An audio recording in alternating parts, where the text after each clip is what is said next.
Assalamualaikum warahmatullahi wabarakatuh. Video ini merupakan sebagai pemenuhan tugas ujian tengah semester mata kuliah Agribisnis Pangan dan Non-Pangan. Sebelum melanjutkan, saya akan memperkenalkan diri terlebih dahulu. Halo, nama saya Syafir Dalwar Hemada dengan NIM 200321100049. Saya kelas Agribisnis C.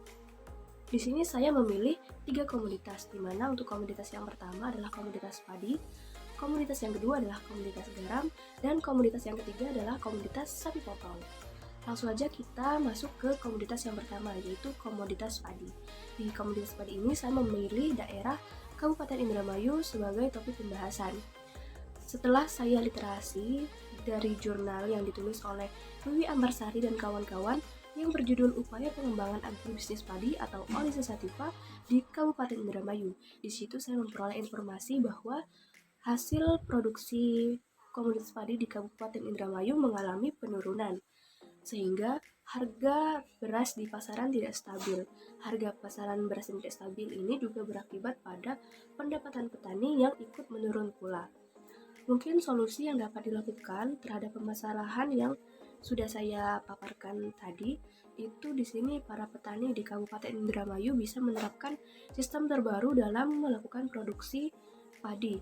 Setelah saya literasi di repository.pertanian.go.id, saya menemukan informasi bahwa sebenarnya di Kabupaten Indramayu sudah ada sistem SRI, yaitu System of Rice Intensification, di mana sistem ini berkemungkinan besar dapat meningkatkan hasil produksi padi. Namun sayangnya untuk petani di Kabupaten Indramayu masih sulit untuk melaksanakan sistem yang satu ini karena minimnya edukasi mengenai teknologi pertanian yang terbaru.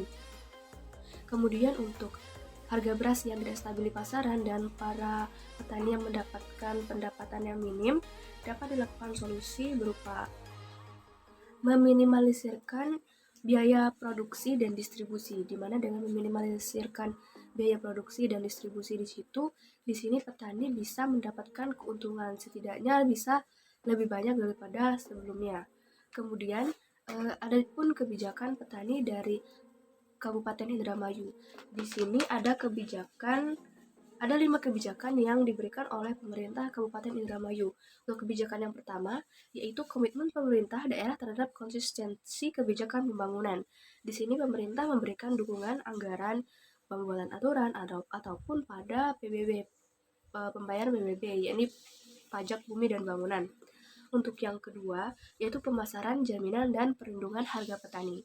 Di sini pemerintah membantu memberikan fasilitas seperti pembuatan koperasi untuk pemasaran padi ataupun meningkatkan akses pasar bagi para petani padi.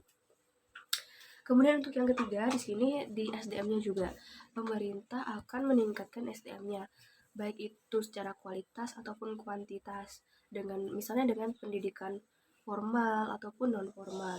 Kemudian untuk yang keempat, yakni sarana dan prasarana. Pemerintah akan mengembangkan sarana dan prasarana dalam bidang pertanian dalam aspek apapun.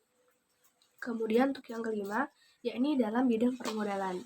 Di sini pemerintah akan memberikan bantuan modal, mendirikan koperasi simpan pinjam, ataupun memberikan kredit perbankan. Kemudian jika dibandingkan komunitas padi di Indonesia dengan komunitas padi yang ada di luar negeri, di sini saya akan membandingkan dengan negara Malaysia. Negara Malaysia berdasarkan jurnal yang saya baca yang ditulis oleh Xiao Wei Kar dan kawan-kawan dengan judul Sektor Padi dan Beras Malaysia Berbanding Indonesia, mengkaji tren dan dasar pertanian di kedua-dua negara. Dari jurnal itu, saya mengetahui bahwa hasil produksi di negara Malaysia itu sebenarnya tidak terlalu banyak. Namun, negara Malaysia ini masih dapat melakukan ekspor atau pengeluaran dari komoditas padi tersebut ke negara lain. Namun herannya, negara Malaysia ini tidak dapat memenuhi kebutuhan domestik dari negaranya sendiri. Seperti itu. Lanjut ke komoditas yang kedua, yakni komoditas garam. Untuk komoditas garam di sini saya memilih Kabupaten Sampang sebagai daerah yang akan saya bahas. Kabupaten Sampang merupakan salah satu sentra penghasil garam terbesar di Pulau Madura. Bahkan nasional, pada tahun 2018 Sampang pernah menjadi kabupaten penghasil garam terbesar di Indonesia loh. Kabupaten Sampang memiliki potensi lahan lebih dari 757 hektar. Di sini walaupun seperti itu kondisinya cukup bagus, tetap ada permasalahan pada komoditas yang satu ini. Ada 3 permasalahan. Untuk permasalahan yang pertama, yakni kecilnya permodalan yang dimiliki oleh para petambak garam. Kemudian yang kedua, tata niaga garam yang sering merugikan para petambak garam. Dan yang ketiga adalah produktivitas garam akan menurun ketika curah hujan pada musim produksi besar. Jika dilihat dari permasalahan tersebut, mungkin solusi yang dapat diberikan untuk permodalan itu setidaknya bisa bekerja sama dengan pihak terkait seperti pemerintah. Mungkin pemerintah bisa memberikan modal ataupun mendirikan koperasi simpan pinjam seperti pada komoditas padi yang tadi.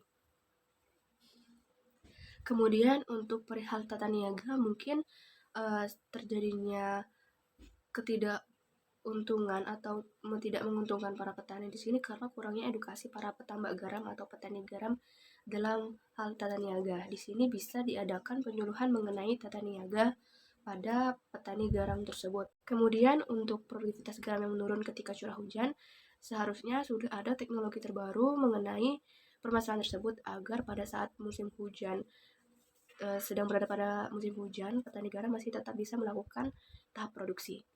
Untuk kebijakan pemerintah di Kabupaten Sampang, pemerintah pusat dan pemerintah daerah sesuai dengan kewenangannya bertanggung jawab atas perlindungan nelayan, pembudidayaan ikan, dan petambak garam. Hal ini Pelaksanaan perlindungan ini dilakukan dengan beberapa strategi sebagaimana sudah diatur dalam pasal 12 ayat 2 UU nomor 7 tahun 2016. Kemudian jika dibandingkan lagi dengan luar negeri, di sini saya membandingkan dengan negara Australia, di mana Indonesia di sini kan merupakan negara yang cukup banyak daerah penghasil garamnya. Nah, di sini negara Australia itu menjadi tempat Indonesia untuk mengimpor garamnya, tapi Indonesia masih tetap mengimpor garam dari Australia. Garam dari Australia ini dianggap kualitasnya cukup bagus untuk digunakan sebagai garam industri. Informasi tersebut saya peroleh dari liputan6.com. Dan lanjut kita ke komoditas yang ketiga, yaitu komoditas sapi potong. Di komoditas sapi potong ini, saya memilih daerah Aceh sebagai topik pembahasan yang akan saya bahas. Sapi Aceh merupakan sapi potong yang memang sapinya itu kecil namun memberikan kontribusi yang besar bagi daerah tersebut. Nah, menurut Daryanto tahun 2007, permasalahan utama dalam agribisnis sapi potong adalah terus menurunnya populasi setiap tahunnya. Kemudian peternak masih cenderung menggunakan cara tradisional dalam memelihara sapi potong, sehingga pemanfaat teknologi masih belum optimal. Dan solusi yang dapat diberikan berdasarkan permasalahan yang terjadi bisa mengadakan penyuluhan pertanian mengenai bagaimana cara merawat sapi potong dengan teknologi terbaru saat ini, kemudian bagaimana cara membudidayakan untuk memperbanyak baik itu secara peranakan ataupun yang lain sebagainya. Kemudian adapun kebijakan pemerintah di Aceh mengenai sapi potong. Berdasarkan jurnal Hamdi Mayulu dan kawan-kawan dengan judul Kebijakan Pengembangan Peternakan Sapi Potong di Indonesia. Pengembangan sapi potong dilakukan oleh pemerintah, masyarakat, ataupun peternak dengan skala kecil, dan swasta. Pemerintah di sini menetapkan aturan main, memfasilitasi serta mengawasi aliran dan ketersediaan produk, baik itu dalam jumlah maupun mutu agar memenuhi persyaratan halal, aman, bergizi, dan sehat. Seperti itu. Untuk perbandingannya, di sini saya membandingkan dengan negara Australia lagi dan lagi. Saya memperoleh informasi dari liveinaustralia.wordpress.com. Maaf. Di sini Amerika merupakan negara pengimpor daging sapi potong terbesar di dunia. Hal tersebut tentunya karena kualitasnya memang tidak diragukan lagi, memang sudah cukup bagus. Dan di sini tuh kualitasnya bagus karena di Australia sendiri para peternak sapi potongnya sudah menerapkan teknologi terbaru sehingga dalam perawatan itu sangat mengoptimalkan teknologi yang ada. Mungkin cukup sekian penyampaian dari saya, lebih kurangnya mohon maaf. Jika ada kesalahan mohon maaf. Saya pamit undur diri. Terima kasih. Wassalamualaikum warahmatullahi wabarakatuh.